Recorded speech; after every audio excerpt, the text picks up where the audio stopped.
Olá, tribo Conteiro! Boa noite, gente! Boa noite no Brasil, boa noite aqui na gringa, boa noite hoje juntos, né? A diferença é que Brasil, aquele calor, aqueles dias bonitos, aquele calor demais, né? E aqui, frio pra dedéu, bem frio. Vamos lá, vamos entrando, vamos chegando. Vocês podem chegar, que tem lugar para todo mundo. O conteiro é que nem coração de mãe, sempre cabe mais um. Vamos lá? Vamos conectando? Muito bom! Tudo bem com você? Isso, gente. Agora dá tempo para chamar todo mundo. Enquanto o nosso convidado não chegou, vocês vêm entrando, chega junto, chega mais, porque eu gosto é disso. Eu gosto de corações juntinhos, da gente naquele calor humano, naquela alegria de poder se conectar e ouvir boas histórias, né? E o Conteiro é exatamente isso. O Conteiro é esse canteiro de gente, esse clube de histórias, essa biblioteca humana. E é isso que é bom. Todo mundo vindo aqui, contando histórias autênticas. A melhor história é a história de cada um. E o Conteiro conecta, porque o Conteiro acredita na força das redes que são articuladas de forma inteligente. O Conteiro acredita muito que saberes bem conectados potenciam muito as ideias boas. A gente precisa se conectar com pessoas que também querem transformar, com pessoas que também querem mudar essa sociedade, né? Gente que quer fazer melhor. É por isso que a gente está aqui. E é por isso que a gente se conecta, por isso que a gente apresenta pessoas. Quando cada um conta a sua história, a gente começa a pensar diferente sobre as nossas próprias escolhas, sobre a história da gente. E é esse o papel do Conteiro, juntar essa tribo bonita, essa tribo autêntica, essa galera boa, de corações bacanas, um lugar de conectar pessoas com ideias diferentes, com ideias plurais, com diversidade, porque a riqueza está nessa diversidade, a riqueza está em a gente poder olhar com outro óculos, olhar de forma diferente para as coisas e aprender a ouvir, deixando um pouquinho a vaidade de lado, sendo humilde na escuta, porque só assim a gente vai conseguir trabalhar bem o coletivo. E é isso que a gente acredita, né? Acreditamos demais no coletivo, acreditamos demais na colaboração, acreditamos demais que juntos somos realmente mais fortes. E é isso que a gente faz aqui, conectar boas pessoas, ouvir boas histórias, histórias autênticas. E agora que Gustavo já está aí, que Gustavo chegou, vamos começar. Vamos começar, ainda dá tempo de chamar os amigos, chamar a família, vai entrando, vem chegando, puxa uma cadeira, senta perto da gente, porque a história é boa. Meu nome é Kátia Werneck e eu tô aqui para mais uma conversa conteiro. Eu falo hoje com Gustavo Rosseb, que presente! E antes da gente conectar, da gente se encontrar aqui nessa live, eu quero aproveitar para agradecer a Damares Franco, que fez mais essa conexão. E a Damares conecta porque ela também acredita que pessoas conectadas são mais potentes e felizes. Obrigada, Damares, por mais esse encontro que acontece no Conteiro, com seu dedinho de articulação, sempre fazendo pontes. E isso é que é importante, é por isso que a gente está aqui, né? Então Hoje é dia 28, quinta-feira, 19 horas no Brasil, 22 horas aqui no Reino Unido, 23 horas na França. Eu falo com Gustavo, da banda Capela. Ele que não só músico, é roteirista, é escritor, tem uma trilogia e vai contar sobre o lançamento de um livro que também está saindo do forno. Além disso, ele vai compartilhar com a gente as suas histórias, os seus causos. Bom, Gustavo, seja muito bem-vindo. Tribo Conteiro, recebam Gustavo Rosseb com aquele sorriso mais bonito.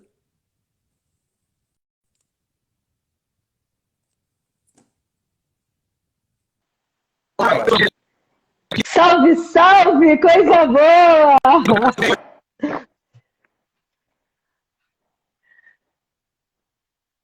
Tudo Esti- bem? Tudo bem? Me ouve bem? Te escuto muito bem. Me vê bem? Me escuta bem aí? Iniciozinho deu uma pequena travada, mas agora já normalizou e tá ótimo. Graças Tá a tudo Deus, bem? muito bom. Tá No tudo início eu falei, bem. eu estou no ponteiro, não acredito. Ai, que Ai, delícia! ai, Como que é bom bom. a gente estar aqui. Muito bom, muito bom. Estou muito feliz de ter você aqui. Muito feliz Ah, de eu tô feliz. poder conhecer mais da tua história. Muito E assim, obrigado pelo olha, convite. eu já ouvi muita coisa boa de muita gente. Que coisa boa a gente, Que né? legal. Receber pessoas com esse coração assim bacana como o teu. Muito Que bom. legal. Eu amei a ideia da existência desse IG aqui. Eu não conhecia. Depois do convite, eu fui atrás, comecei a assistir. Eu vi o do Paladino aqui, eu me emocionei do lado de cá. Eu falei para você, falei para ele também. Eu sou fã desse cara. Então, eu gostei demais. Obrigado pelo convite. Agradeço a Damares também. Estou sabendo que ela não pôde nos ver hoje, mas vai ver aqui que vai ficar gravado, né? Então, um beijo, Damares. Quando você vê isso, Ó, esse beijo é no seu Damares, coração.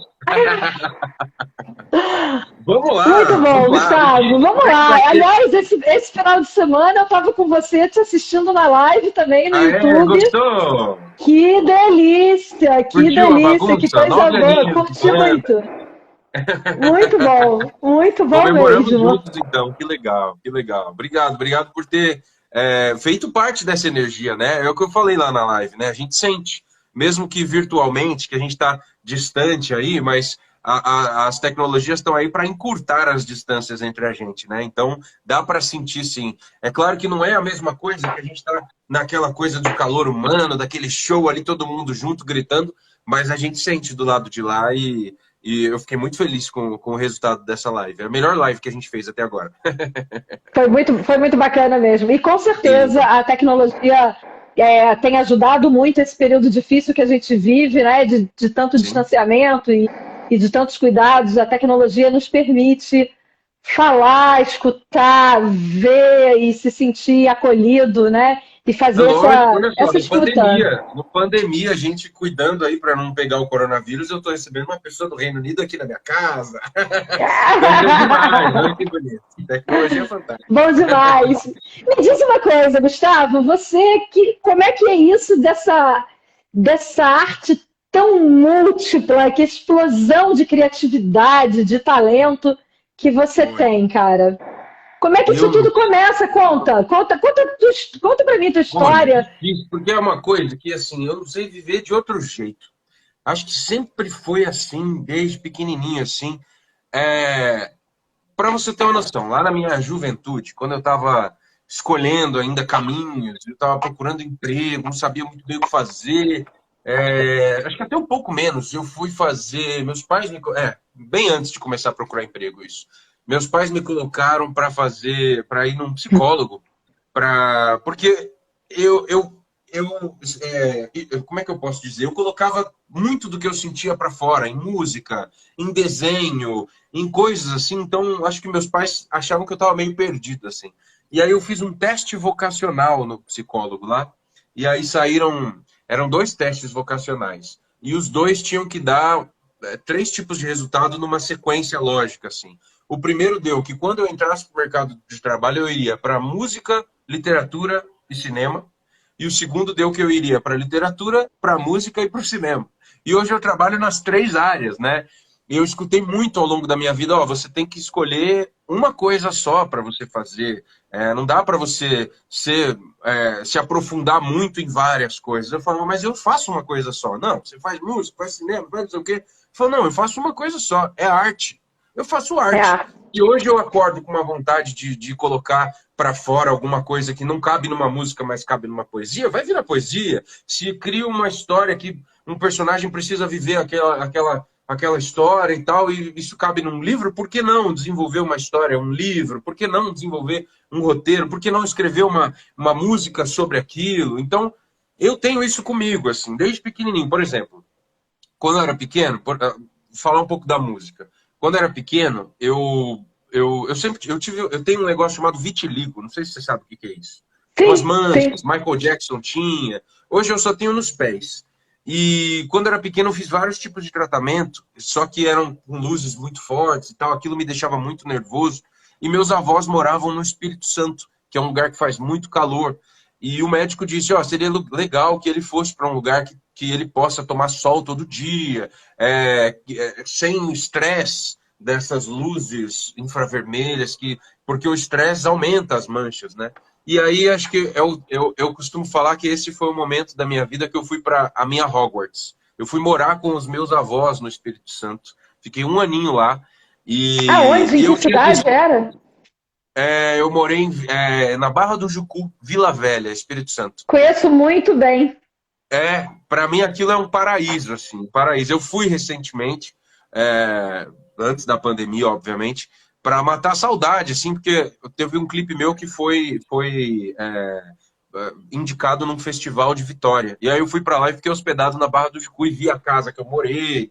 Então, né, veio todas aquelas lembranças. E quando eu morava lá, eu tinha o costume de... Eu lembro que minha avó assistia uma novela, acho que no SBT, e ela terminava às 6 da tarde. Então, todo dia, às 6 da tarde, era o horário que começava o show do Gustavo Losec.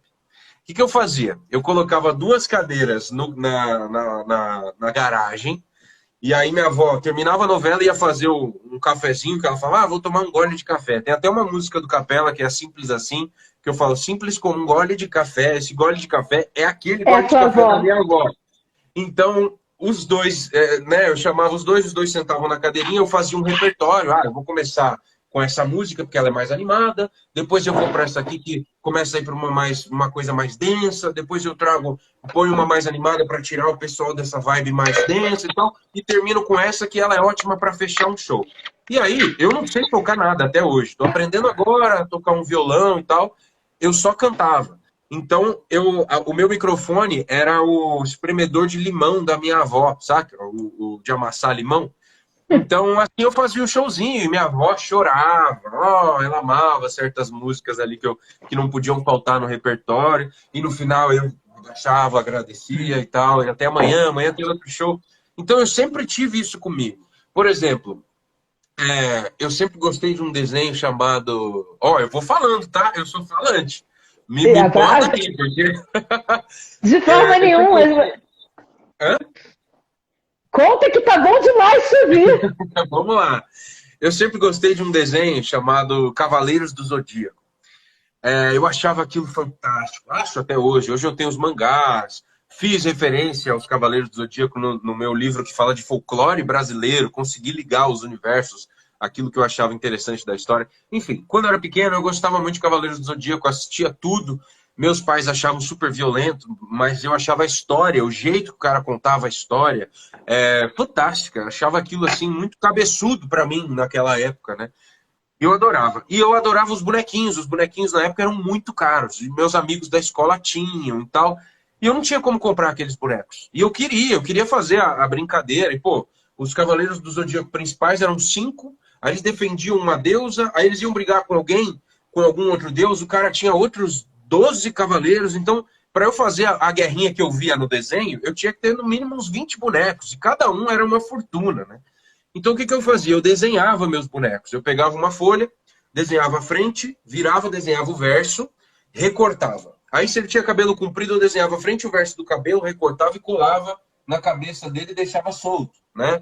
Aí, ele tinha uma capa, eu desenhava a frente e o verso da capa, colava no ombro dele e deixava a capa solta. E assim, eu tinha uma infinidade de bonecos e brincava com os meus bonecos. Eu tinha tudo. Então, os meus amigos da rua que tinham bonequinhos, eles não conseguiam brincar a saga da TV. Aí eles me pediam emprestado os meus bonequinhos de papel, entendeu?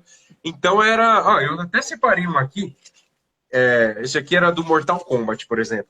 É um mais... A maioria já se foi. Mas esse aqui tá todo amassado, releva o desenho, tá?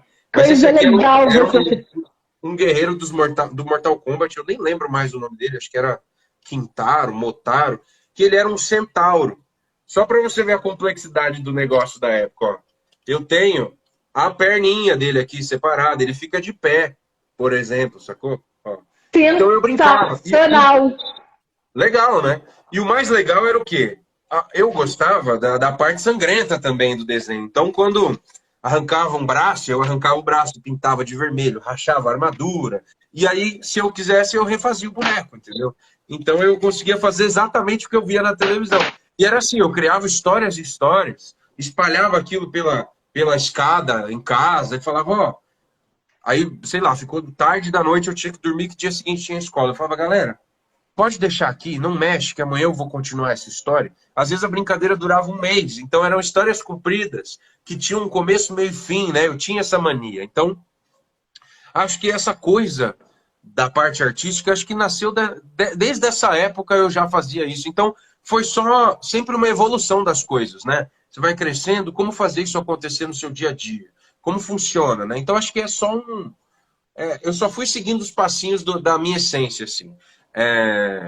Acho que é isso. Acho que é isso. Aliás, você falou uma coisa que para mim é um mantra, né? Essa tua última frase, eu só fui seguindo a minha essência, né? Os caminhos que a essência mostra, porque a gente vê todo mundo muito perdido, né, hoje. Exato. Mas existe assim muita coisa a ser feita. A gente fica sempre achando que o outro que está fazendo o que é certo, e aí a gente deixa de ouvir essa voz que tem aqui dentro, que é a essência. E que normalmente está ali atrás, né? Que na infância já dá esses traços, né? De que... Se escutar faz bem, né? Eu acho que todas as poucas vezes que eu não segui a minha essência, eu caí do cavalo, eu fiquei mal, eu tive depressão.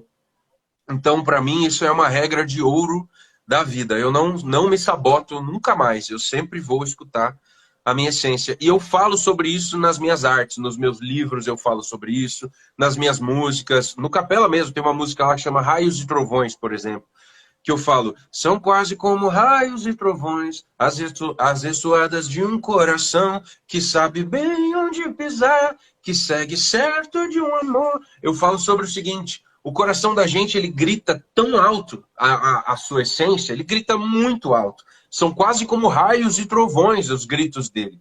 E quando você não escuta, a vida só... É como se você ficasse batendo numa mesma tecla, ou se fosse uma escada, você ficasse sempre no mesmo degrau. Quando você escuta, você anda alguns degraus para frente. A vida te joga sinais no colo, e quando você atende, você cresce, porque esses sinais são feitos para você.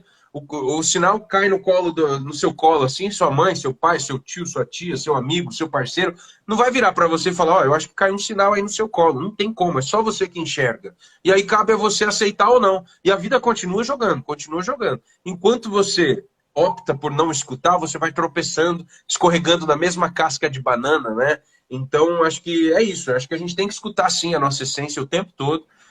Não é uma língua que a gente não escuta, é uma língua que a gente sabe muito bem. E o coração está sempre gritando ali o que ele pensa, pelo que ele bate, né? Qual é o sonho que você deve lutar. E eu acho que as pessoas devem escutar isso. Então, e não é tão fácil. Parece que, assim, apesar de ser a nossa língua e tudo mais, dá para escutar, mas não é tão fácil seguir. Porque você tem que abdicar de muitas coisas que injetaram na sua cabeça, ou que você aprendeu a ver de uma outra maneira. Você tem que ser corajoso, né? Mas quando você passa por essa portinha, quando você começa a colher os louros disso, e os louros não são financeiros, não são aquele quentinho na alma, aquele quentinho no coração. Quando você começa a ter isso, aí você percebe que você está no caminho certo, né? Então, eu acho Gustavo, quais os medos que você teve de seguir por esse caminho da arte? Quais foram, assim, cara, na hora de procurar um emprego e na hora de dar o primeiro passo? O que eu vou fazer, eu não vou fazer? Enfim. Olha, nossa, são tantos. Primeiro que você escuta muito de pessoas falando assim, artista, arte no Brasil, arte não dá dinheiro, arte não sei o quê, você vai morrer de fome. A gente já escutou isso. Uma vez eu fui tocar num programa da... Beleza. Uma vez eu fui tocar num programa da Record e um diretor lá dentro chegou pra gente no camarim e falou pra gente, vocês escolheram o ramo da arte, que pena, vocês vão passar fome. Achei aquilo assim um absurdo. Então, esse tipo de coisa eu não escuto mais, mas eu escutei por muito tempo e às vezes você se sentia muito teimoso, sabe? Você falava assim, pô, eu tô indo contra o mundo tá me falando que isso é difícil, que isso não sei o quê, que não sei o que lá. É difícil mesmo, mas eu nasci pra isso. Eu não tenho outra opção dentro da minha cabeça, não me cabe. Eu não conseguiria trabalhar dentro do banco. Hã? E agora é uma pergunta quase que inversa essa, né? Qual momento da sua vida, ou quais, ou algum que você queira contar pra gente, ou todos que você quiser contar pra gente, que você, sei lá, ou subiu num palco, ou estava lançando um livro, enfim, que você falou assim, cara, a arte me trouxe até aqui. Nossa, aí tem vários. Tem vários. Ó, eu vou tentar ir de trás para frente. Uma das últimas vezes que isso aconteceu, nossa, é difícil. Foi quando eu fui. Eu nunca tinha saído do país. Eu já viajei por muitos lugares do Brasil, coletando causos, histórias, tocando com a banda, mas eu nunca tinha saído do país. E eu sempre tive vontade de conhecer culturas além da nossa, né? Se bem que a nossa é muito vasta, muito rica. Cada lugar que você vai parece que você está, de fato, num outro país. Mas eu nunca tinha saído do país. E a minha banda, a arte, a música me levou para o Texas. A gente recebeu, o Capela, né, minha banda, recebeu um convite para representar a música brasileira lá no Texas, no SXSW, chama South by Southwest. E nós fomos em 2017 e foi demais que eu estava fazendo aniversário na mesma época que estávamos lá. Então, assim, para mim foi um presentão que a música me deu, por lutar com a música, por lutar pela música brasileira. Então esse foi um dos lugares. Rock in Rio foi outro. Quando fui gravar... Rock in Rio, assim, eu imagino que deve ter dado uma super emoção, né? De você olhar aquela galera ali toda, aquela energia do... Rock in Rio foi engraçado que, assim, na verdade, a gente ganhou um concurso de uma rádio e de uma empresa de carros. Era a Volkswagen e a Rádio Mix. Não sei se tinha mais alguém envolvido. A gente participou do concurso, aí eles selecionaram 10 bandas, essas 10 bandas tinham que se apresentar para alguém bambambam lá da rádio, alguém bambambam do Rock in Rio e alguém bambambam da Volkswagen. E nós nos apresentamos. Quando a gente tocou, inclusive tocamos a Raios e Trovões, que eu comentei aqui, a gente foi descer do palco, o cara do Rock in Rio falou assim, olha, hoje nós somos a primeira banda a se apresentar, ainda tinha 9, né? Todo mundo muito bom, muito incrível, todas as bandas. Eu pirei em várias, virei fã de várias. O cara falou assim, quando a gente terminou de tocar, ele falou, ó, hoje a oração dessa capela está sendo ouvida. Aí a gente, nossa, que legal. E aí nós fomos selecionados, só que a gente tava tão... A gente não sabia exatamente qual era o prêmio. A gente sabia que o prêmio era tocar no Rock in Rio, mas tinha mais. Aí, no palco, assim, quando deu o resultado que a gente tinha passado, os caras do Jota Quest estavam no palco, aí o Flauzino cumprimentou a gente, falou assim, pô, a gente se vê em BH. Aí eu olhei pro Léo assim e falei, cara, Rock in Rio mudou de lugar, vai ser em BH agora? Porque teve em Portugal, né? Vai ser em BH. Aí uma menina da produção, vocês não sabem o que vocês ganharam? Vocês não sabem o prêmio, qual é que é? Eu falei, tocar no Rock in Rio. Não, não é só isso. Vocês vão gravar um disco lá no estúdio deles, em BH, no Minério de Ferro, no estúdio do Jota Quest, com produção deles e tal. E ainda nós vamos prensar 1000 discos para vocês. A gente, nossa, caraca, cara! foi animal. Então foi um combo, assim, de prêmio. E um videoclipe também, que foi o videoclipe da música Gigante. E aí, daí nasceu o nosso terceiro disco, o disco Gigante. Então, estar lá também em BH, dentro do estúdio dos caras, vendo ali como que tudo funcionava e tudo mais, foi maravilhoso. Foi outro negócio. É um salto, né? Dá um salto, assim, é um exatamente, salto. Um salto. Outra coisa também, Bienal do Livro. Desde quando eu lancei meu primeiro livro, eu era de uma editora bem menor. Eu sonhava em ir para a Bienal do Livro, estar lá. Eu comprava o ingresso da Bienal, levava o livro na mochila, na época, e entregava flyer para as pessoas. Nossa, onde que encontra esse livro? Na Saraiva? No stand da sei lá o quê? Eu falava, não, é aqui comigo. Tirava a mochila e fazia a venda ali na hora.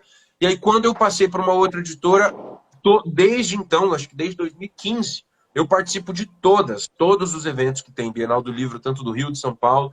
Então, para mim, sempre foi um sonho estar lá, e estar lá, para mim, é maravilhoso. Esse ano eu estive, só que na versão virtual, né? Então, assim, maravilhoso. Eu trabalhei num filme chamado O Segredo de Davi, como roteirista, e fiz uma canção para o filme também. Então, quando eu fui assistir o filme no cinema, isso é gratificante demais. Então, acho que o resultado do trabalho se dá nessas pequenas alimentações da sua essência mesmo, né? Aquele garotinho que sonhava, um dia eu vou pôr um filme no cinema, um dia eu vou ver o meu livro na livraria, um dia eu vou ver minha música tocar na rádio. Essas pequenas coisas eu vou alimentando aquele Gustavinho, esse Gustavão, o Gustavão mais velho lá na frente. Então acho que você isso, vê tudo assim, sendo materializado, né? sendo materializado. Exatamente. E é incrível, né? Você ter essa certeza de que você ouviu Raios e Trovões e acreditou nisso e continuou e seguindo aí essa essência incrível. E Por seus exemplo, livros? outro presente aqui maravilhoso. Ó, tô vendo aqui nos comentários, aqui, eu dei uma olhadinha, ó. Lara Paixão. É uma pessoa que eu conheci, acho que foi na Bienal, né, Lara? Tá aqui falando, ó, Bienal 2017, 2019, que foram no Rio de Janeiro. Pô, ganhei uma amigona, ó, tem mais gente aqui, ó. Flávia Rabachim, conheci, ela participou também do longa O Segredo de Davi, tá aqui também, um presentão. Pessoas assim são presentes. É isso que é essa... Quando você se... É que eu vejo muita gente assim, mas eu queria tanto ir pro caminho X, eu queria que minha vida tivesse seguido pro caminho X, eu gosto muito do caminho X. Aí você fala, mas qual caminho você tá? Tô no Y. Mas as oportunidades do X caem no X, não caem no Y. Então acho que é meio que isso, assim, é você... Nem que você divida seu tempo, esteja no X, esteja no Y. Se o Y te dá segurança, não precisa sair do Y. Vai fazendo o seu, né, o seu bem bolado, vai dando um jeito, vai se desdobrando. Eu acho que é mais ou menos por aí, assim. Mas não deixa de acreditar, né, naquilo não deixa de que acreditar, sonho não cabe na gaveta, não cabe, não, ele morre lá, ele morre. Então, assim, não é de ficar na gaveta, não dá, não dá. Que coisa linda de ouvir. Sonho não cabe na gaveta. Muito bom. Não cabe, Eles morrem lá. E me conta dos seus livros. Como é que foi esse processo?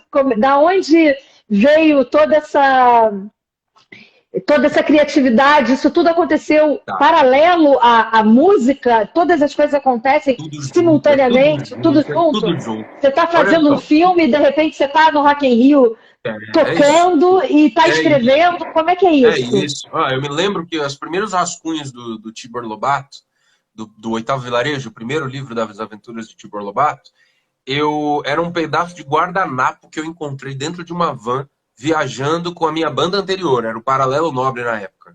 Eu apoiei no vidro assim, comecei a escrever umas ideias que eu estava tendo. Esse foi o primeiro rascunho do Oitavo Vilarejo. Mas assim, olha que doideira. Quando eu era pequeno também, eu morava numa casa que ficava aí já com meus pais. Ficava no fundo de uma rua, e era uma rua sem saída, então tinha um espaço onde os carros só viravam e iam embora. Assim. E eu brincava de fazer filme. Meus amigos chegavam e falavam assim, vamos brincar de jogar bola? Eu falava, não, vamos brincar de fazer um filme. Como assim? Vamos fazer de conta que naquela árvore ali tem uma câmera, a gente não pode olhar para ela. Quando eu falar que tá gravando, você vai ser o fulano de tal, você vai ser o fulano de tal. Nós vamos correr por esse lugar aqui até o outro lado. Aqui é um campo gramado enorme, cheio de dinossauro, daquele pescoçudo, os braquiosauros. Só que a gente tem que ser muito ninja, porque tá vindo um monte de Velociraptor. E é muito mais fácil pro Velociraptor comer a gente do que pegar esse pescoçudo, beleza? Mas eu acho que eu preferia jogar bola. Gravando, corre, o dinossauro vai pisar, o Velociraptor, tal, não sei o quê. Chegava do outro lado da rua, né? Era só atravessar a rua. Ótima cena, corta, muito bem, vamos para a próxima. E essa brincadeira durava um mês inteiro. Então, acho que essa coisa do Tibor Lobato veio da necessidade de começar a criar histórias de personagens meus. Porque eu criava muito as continuações dos filmes que eu via na TV. Era Independence Day 2, era o Jurassic Park 3, hoje já tá no 5, vai sair o 6. Era o X-Men, sei lá o quê. Eu lembro que na rua a gente chegou a fazer Jurassic Park até o 13. Eu sempre fui viciado em dinossauro. E a galera lembra ainda. Tem uma cena, inclusive, do Jurassic Park, Jurassic World, que é igualzinha a cena que a gente fez na rua. Era a mesma trama, assim. Então, isso era muito legal. Então, quando eu comecei a criar essas histórias, assim, era a época que na escola me davam livros que eram muito maiores do que o meu intelecto entendia. Assim. E aí eu falava aquela famosa frase, eu odeio ler. Eu usava essa frase assim, à torta e à direita, até que me mostraram um livro infanto-juvenil, um livro de fantasia. E aí eu pirei. Eu falei, nossa, a leitura é uma coisa fantástica, a leitura é uma coisa incrível. como assim? Que eu achava que não gostava de ler. Aí eu descobri que a literatura, ela é como uma peça de roupa. Se te derem um tênis muito grande, você vai dar um chute e a bola vai voar o seu tênis na cabeça do goleiro. Se te derem uma camiseta muito apertada, não vai passar na sua cabeça. Então, tem que ser algo que tenha o seu tamanho naquele momento que você está, né? E aí, quando eu descobri a literatura fantástica, eu vi que aquelas histórias que eu fazia na rua poderiam ser escritas, porque eu tinha zilhões de histórias na cabeça. Então, acho que o Tibor Lobato, ele nasce por aí, assim. A primeira versão que eu comecei a escrever não era sobre folclore brasileiro. Eu já amava folclore brasileiro, mas a primeira versão chamava A Odisseia de Tibor Lobato e... não, como é que é? Os Guerreiros... acho que era... A Odisseia de Tibor Lobato, Os Guerreiros Baruques. Não, desculpa. Era Os Guerreiros Baruques e o Oitavo Vilarejo. Era mais ou menos a mesma trama do Oitavo Vilarejo, só que era com personagens do folclore. Tinha personagens que pareciam elfos, tinham personagens que pareciam vampiros. Eu era super influenciado pela cultura nerd. Eu sou influenciado pela cultura nerd.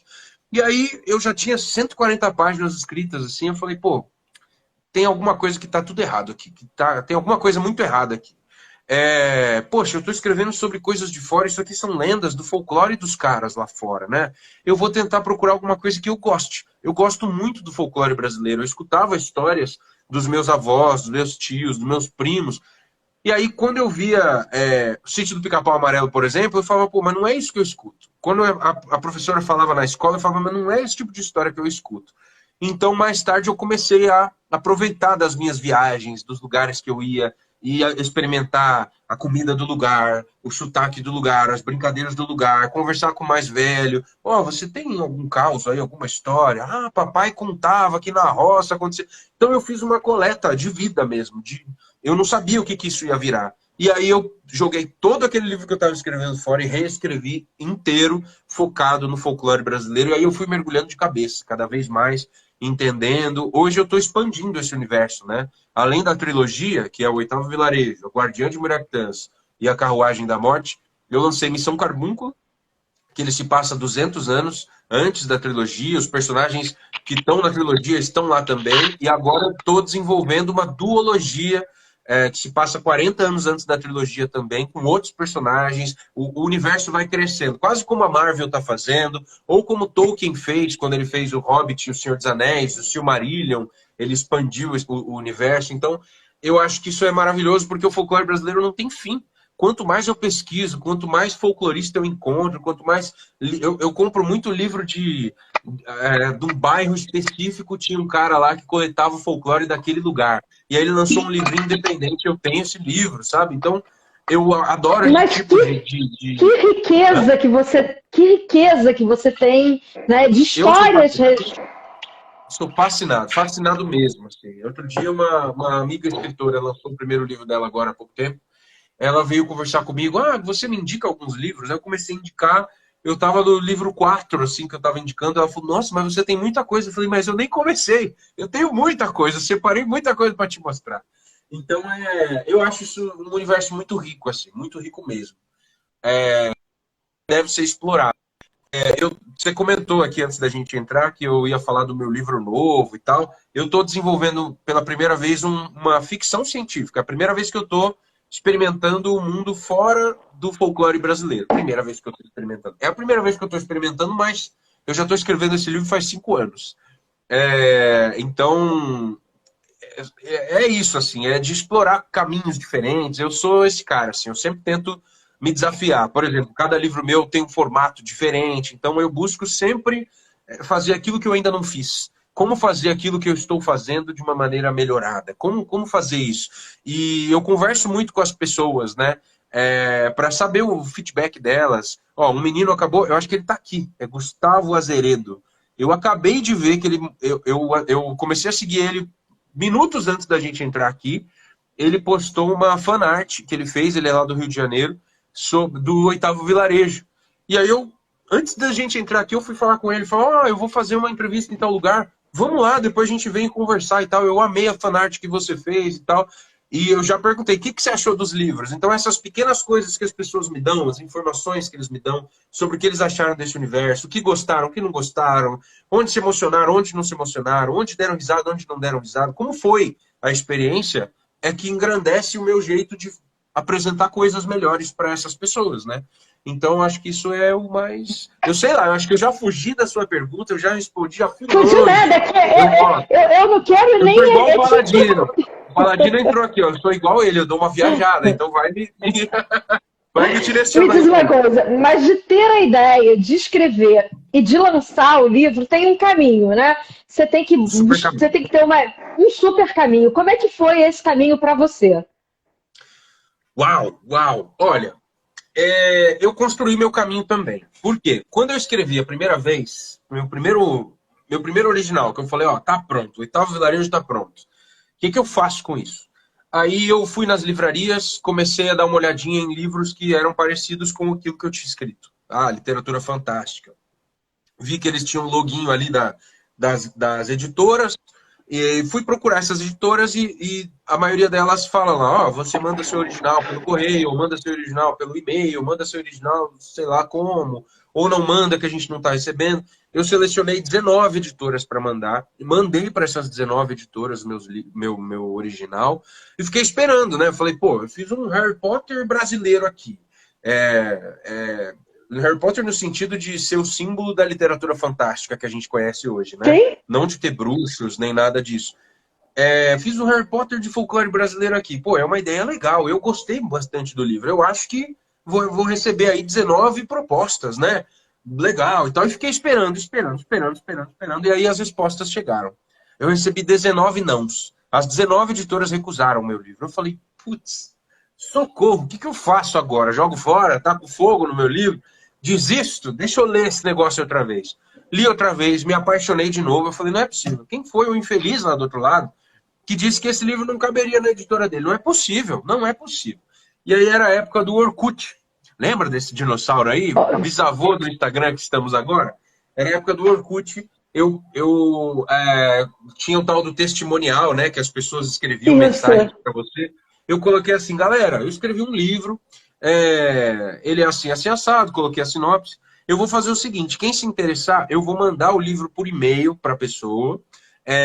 Você não vai ter... O único pagamento que você vai me dar sobre esse livro é uma crítica muito sincera. Gostei por causa disso, não gostei por causa daquilo. Eu quero saber, esmiuçadamente, o que você achou do livro. E eu vou colocar isso no meu testimonial, se for positivo ou se for negativo, beleza? E aí a galera começou a pedir, e eu tive, um mês e meio, eu tive acho que 130 e poucas críticas positivas. Não cabia mais no testimonial, não cabia. Aí o que eu comecei a fazer?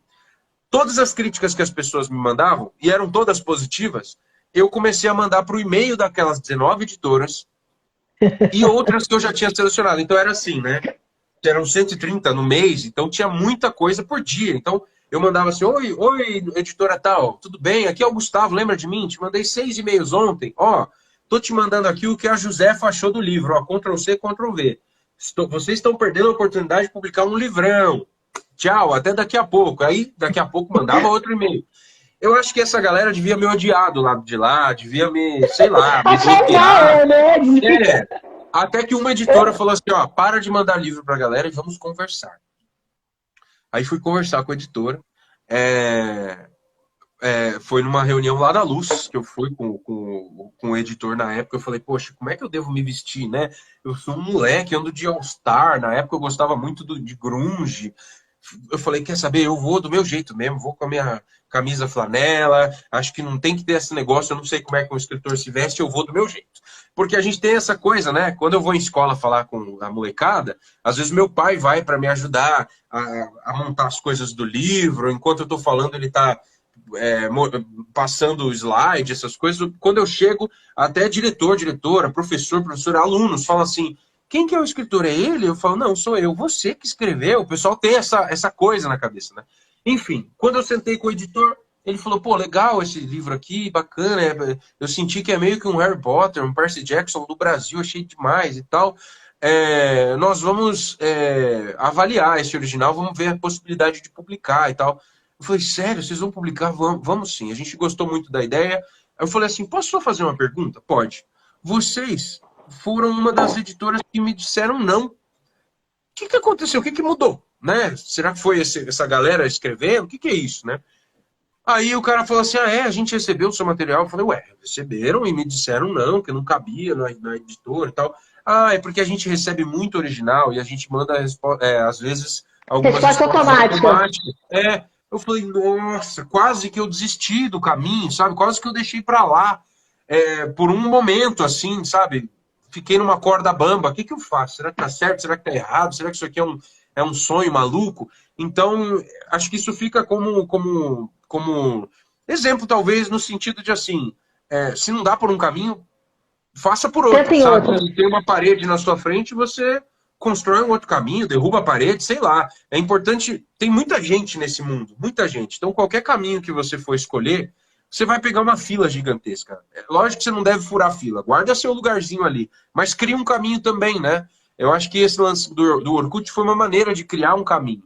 E cada vez que eu faço um livro novo, eu não tenho carta branca na editora, assim, de, esse livro aqui vai ser publicado, tá? É o meu próximo livro. Não, eu tenho que inventar uma maneira de chegar até eles, de mostrar que aquele livro é bom, de que, né? Então, assim, eu acho que a gente sempre tem que estar buscando uma maneira de chegar, né? As vias normais, elas existem, obviamente, é importante você seguir por elas também, mas é importante criar o seu caminho. Eu acho que até deixa o caminho mais gostoso, sabe? Quando você vence, você participou de todas as etapas, né? E aí você, sei lá, isso é crescimento para você também, né? Acrescenta na sua cabeça. Você correu aqueles caminhos. Então, acho que olha lá, o Paladino está falando, o segredo é a insistência. É verdade, é a insistência, né? Tem que insistir, assim, tem que remodelar. O Vórtices, ele já foi recusado uma vez é engraçado, eu já ganhei um prêmio com o Vórtices, Vórtices, eu nem falei do Vórtices, né? O meu próximo Pois livro, é. que é uma ficção científica, é o Vórtices. Esse Vórtices eu já escrevi ali num festival há muito tempo atrás, eu ganhei um prêmio, fiquei em segundo lugar de melhor romance, era um prêmio internacional, fiquei muito feliz e também fui recusado pela editora que eu tô hoje, na época, quando eu apresentei o livro. Então, hoje, eu remodelei o livro inteiro. Desde essa época, eu tenho mexido. Então, assim, é crescimento também, né? Existe a insistência, mas existe também às vezes você, para pegar um impulso, você precisa dar uns passinhos para trás, né? É importante você, peraí, deixa eu analisar isso daqui, né? O que eu estou fazendo? Então, acho que é isso, assim, desistir jamais. Criar maneiras de chegar sempre. E me diz uma coisa, nessa história toda, você comentou que vai a escolas e tem esse contato com a galera nova e tal. Sim. Você acha que esses livros, o teu feedback com eles, é porque assim, eu tenho a mesma sensação que você, de uma coisa que você falou, que muita gente traumatiza a molecada com livros que não são próprios para aquele momento e que não despertam interesse. Você acha que esses livros, você conseguiu reconstruir e mudar a percepção sobre a leitura para a galera? Muito. Isso é o mais legal. As escolas hoje adotam muito meus livros como primeira leitura. Os professores ficam abismados. Eu recebo muita mensagem dos pais falando, cara, o que você fez com o meu filho? Porque meu filho nunca tinha lido um livro, ele leu a sua trilogia inteira, são mais de 1000 páginas em uma semana. Eu via que meu filho estava quieto, ia lá ver se ele estava aprontando, ele estava lendo um livro, nunca tinha visto isso. Os pais que me escrevem às vezes falando assim, eu só li um livro na minha vida, os pais dizendo isso. Então, o que acontece? Quando virou essa chavinha do que de fato significava a literatura, eu prometi para mim mesmo que eu ia escrever livros que fossem para aquelas pessoas que gostavam de ler, obviamente, mas principalmente para aquelas pessoas que caem na grande mentira que é dizer que não gosta de ler. Todo mundo gosta de ler. Todo mundo gosta de ler. Você só precisa achar uma porta. Então eu queria, sim, que o meu livro fosse uma porta de entrada. E o que eu mais escuto das pessoas é isso, assim. Então eu fico muito feliz. Eu acho que talvez também porque a minha escola mesmo veio do cinema. Eu sempre fui fascinado por cinema. Assisto muito filme, assisto muita coisa. Hoje eu escrevo muito roteiro. Então, quando eu vou escrever, eu escrevo de uma maneira muito visual. As pessoas também, quando me retornam sobre os livros, falam assim, poxa, eu amei aquela cena do Boitatá. Eu falo, opa, cena? Você está lendo um livro. Ele, mas é que eu imaginei um filme na minha cabeça. Então, tem muito isso Tem muita também, né? riqueza dos detalhes, talvez, né? Você consiga. Tem. Eu trago a riqueza, mas ao mesmo tempo eu não fico meia página falando sobre alguma coisa. Eu trago de uma maneira direta, de um jeito ali, eu acho que eu tento codificar. Acho que também a música me traz muito isso. A música você tem poucos. Às vezes uma frase tem que falar muita coisa, então você tem que reduzir. Quando eu trabalhei com cinema também, há muito tempo atrás, eu estava fazendo faculdade de rádio e TV aqui em São Paulo, e eu não gostava, eu não queria fazer faculdade. Eu sou meio assim, né? Louco assim, né? Meio avesso a algumas coisas. Meus pais falavam, não, você tem que fazer faculdade sim, meu filho, porque se acontecer alguma coisa e você for preso, você vai ficar numa cela especial. Eu falei, mãe, essa é a sua preocupação? Eu não acredito que você está falando. Não, brincadeira.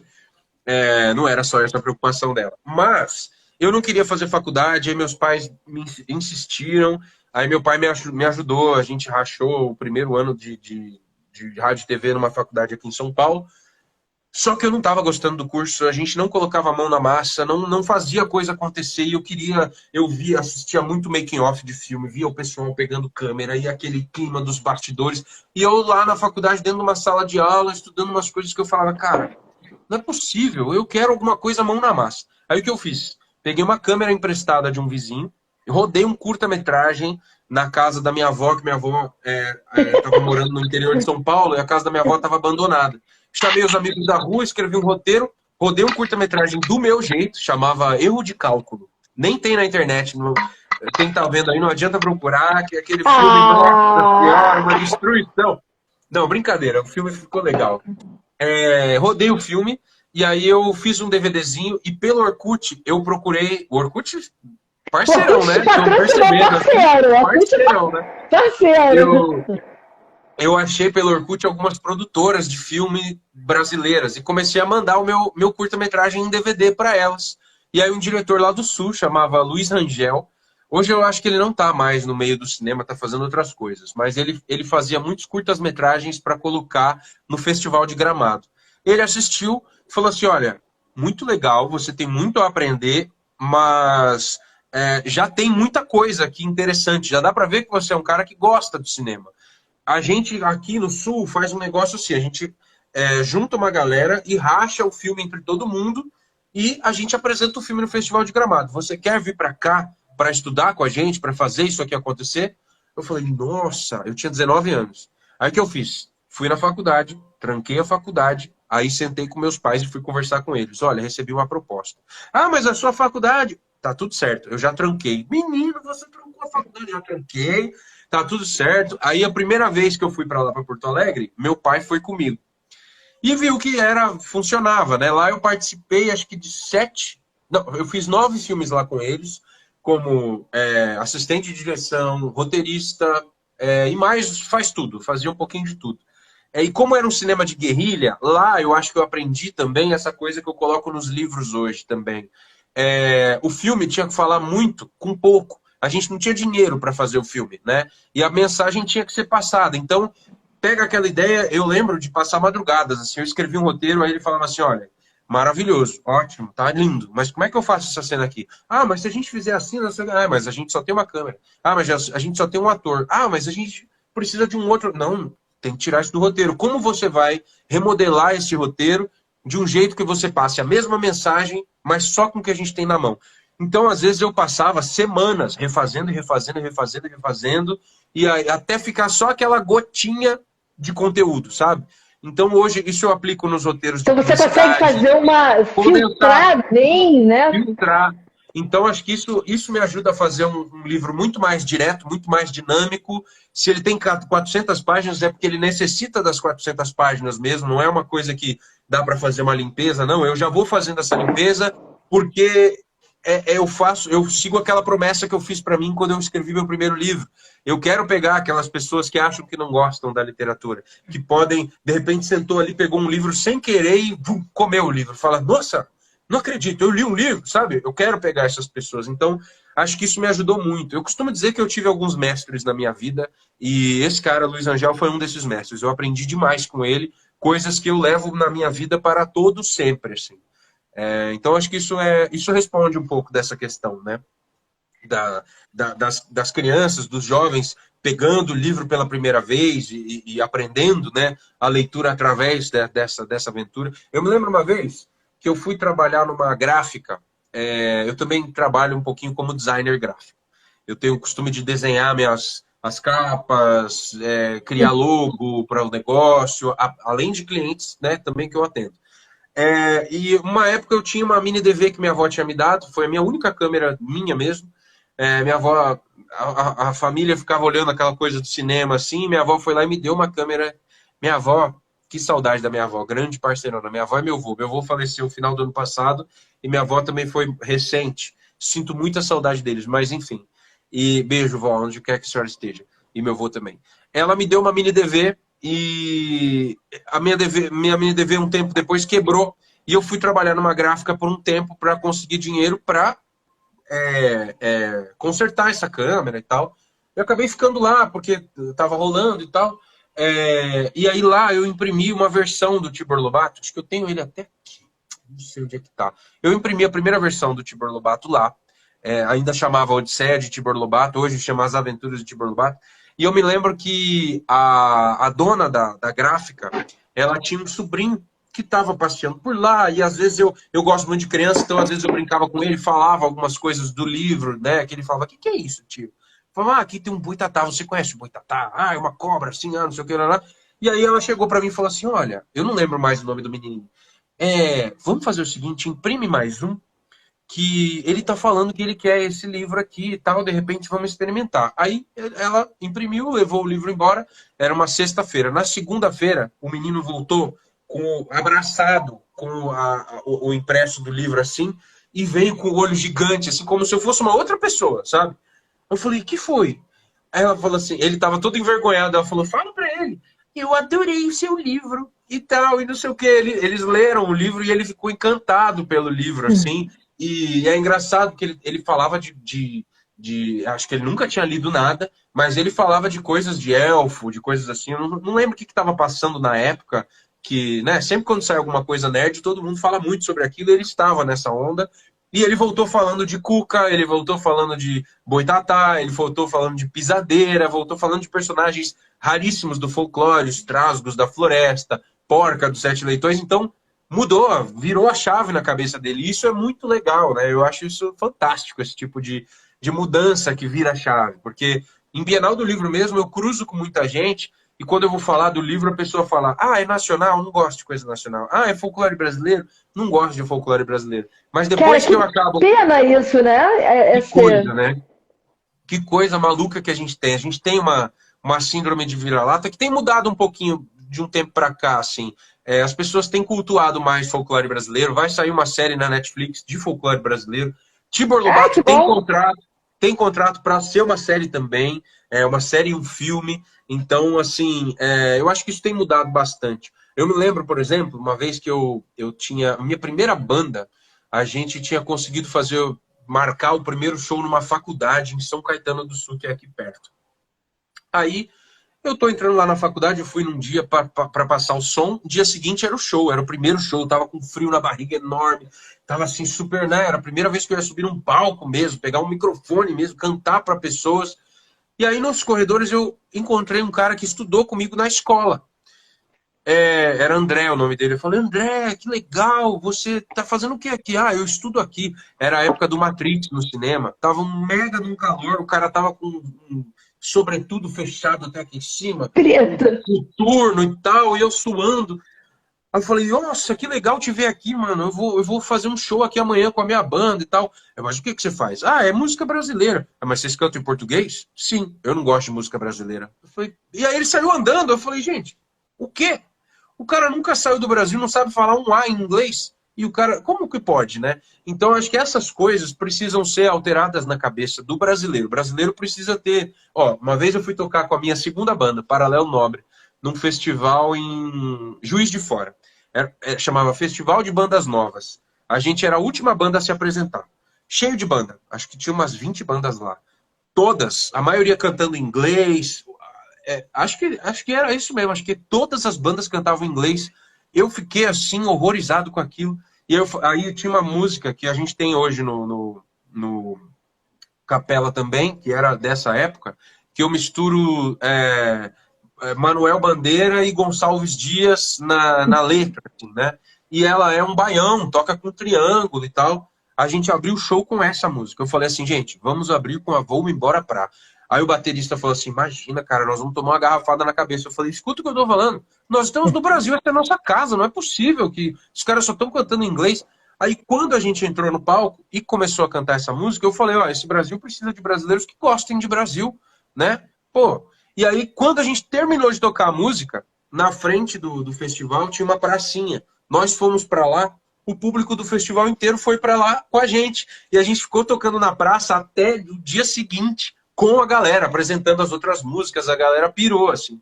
Então, eu acho que é muito por aí. A gente tem coisa boa, muito boa, muito. Nosso país é gigantesco. Tem e de uma riqueza cultural. A gente tem um país de uma extensão enorme, com regiões, com culturas muito diferentes, né? Com influências diferentes, com crenças diferentes, com nomes de objetos falados de forma diferente. Então, assim, trazer isso é importante demais. E esse trabalho de você escrever, pegando elementos brasileiros, usando folclore para colocar essa aventura, nossa, isso é importantíssimo. Ressignificar também, né? Por exemplo, nesse novo disco do Capela, vai sair uma música que chama Arritmia. A sonoridade do disco, a gente traz bastante coisa eletrônica, a gente traz uma coisa meio que o pop, o world music está curtindo muito. Mas, por exemplo, essa música, a gente pega o ritmo do Bumba Boi. Eu viajei uma vez para o Maranhão para pesquisar coisas para os meus livros, né? E eu fui na festa do boi, do Bumba Boi. Lá tinha o boi de matraca, de sotaque de matraca. Os caras batiam umas madeirinhas assim, que é a matraca, num certo ritmo lá que eu nunca vi aquilo em nenhum lugar, nenhuma música brasileira. Eu achava aquele tipo de batida incrível. E a gente trouxe para essa música o sotaque de matraca do boi, do Bumba Boi do Maranhão. Só que isso trazido num eletrônico. Damares entrou para deixar um beijo aí. Um beijo, Damares, você chegou. Um beijo grande, que legal. Deu certo a internet aí. Que legal. Beijo. Seja bem-vinda aqui. Uma querida. Ao papo. Que legal. E aí, a gente trouxe isso para dentro da música, né? E apresenta isso para um público novo, falando de hoje. O cara mal sabe que ele está curtindo a festa do Bumba Boi ali, inserida na música. Então, essa é uma maneira, né? Ana Cecília está aqui, Ana Cecília, parceirona também, lá do Rio de Janeiro. Ela trabalhava na editora ela me ajudou em alguns eventos que nós fomos fazer do livro lá no Rio de Janeiro. Um beijo, que saudade de você. Manda um beijão para sua filha também, gente boa demais. Que legal. Mas a verdade, Gustavo, é que a gente precisa valorizar e saber como apresentar as coisas, né? A gente como apresentar isso, você está fazendo muito bem. Cara, que delícia de conversa com você, Gustavo. Realmente, a gente precisa de muitas outras, porque, primeiro, assim, conversar com você é gostoso demais, as suas histórias são ótimas, são ricas demais, é incrível. Eu amei ter você aqui. E gente que entrou acabou. Depois. Não acredito. Passou muito depressa. Passou muito depressa. Mas não tem problema, porque aqui a casa é sua. A casa é sua, gente. Aí você volta aqui, a gente quer ouvir muitas histórias. A gente quer ouvir muitas histórias. E manda também histórias gravadas em vídeos para publicar no feed. Eu vou mandar. Divulgue as suas coisas. O seu trabalho é lindo. A gente quer muito receber tudo que você está produzindo e divulgar para muita gente. A gente quer que essa voz chegue ao máximo de pessoas e que você continue trazendo arte boa para a gente e continue ouvindo essa essência linda que você tem. Que é bom demais. Obrigado muito de coração. Obrigado de coração pelo convite. Parabéns por esse trabalho, porque a gente precisa de exemplos positivos, né? A gente precisa de exemplos positivos e esse trabalho aqui faz com que outras pessoas venham aqui contar as suas histórias, trazer esses exemplos. Você recebe a gente com esse sorrisão, com essa alma brilhante aqui. Então, assim, obrigado. Obrigado pela Eu que oportunidade de agradeço. me deixar Eu realmente vir aqui acredito falar um pouquinho. que a gente conectados juntos, a gente consegue muita coisa. A gente consegue Não, eu tenho fazer certeza. esse Orkut de conexões boas aí, muito bom. Eu Muito tenho obrigada. certeza que o Conteiro está sendo, durante essa pandemia, um ponto de luz na vida de muita gente aí, tá bom? Eu tenho certeza absoluta, absoluta. Obrigada, obrigada. A gente tem muito amor por gente, por histórias bonitas. É E muito bom ouvir pessoas. Gente, essa conversa vai ficar salva aqui no Conteiro e vai ter ali o arroba do Gustavo para vocês seguirem diretamente, para convidar ele para falar, para levar na escola, para mostrar para um professor, para acompanhar o Capela, para falar com ele, para contar histórias e para fazer conexão humana, porque a gente não pode perder essa capacidade. E a ferramenta mais importante que existe é isso, é conversar, é trocar, é se juntar. Não é? diálogo, Isso que é importante. Obrigada, Gustavo. beijo. Muito obrigada. Obrigado Assim. você, obrigado a todo mundo que está aqui. Um beijo. Um beijo Gente, grande, amei. beijo, eu também. Beijo, pessoal. Beijo, Gustavo. Obrigada. Tchau, beijo. Tchau. Beijo.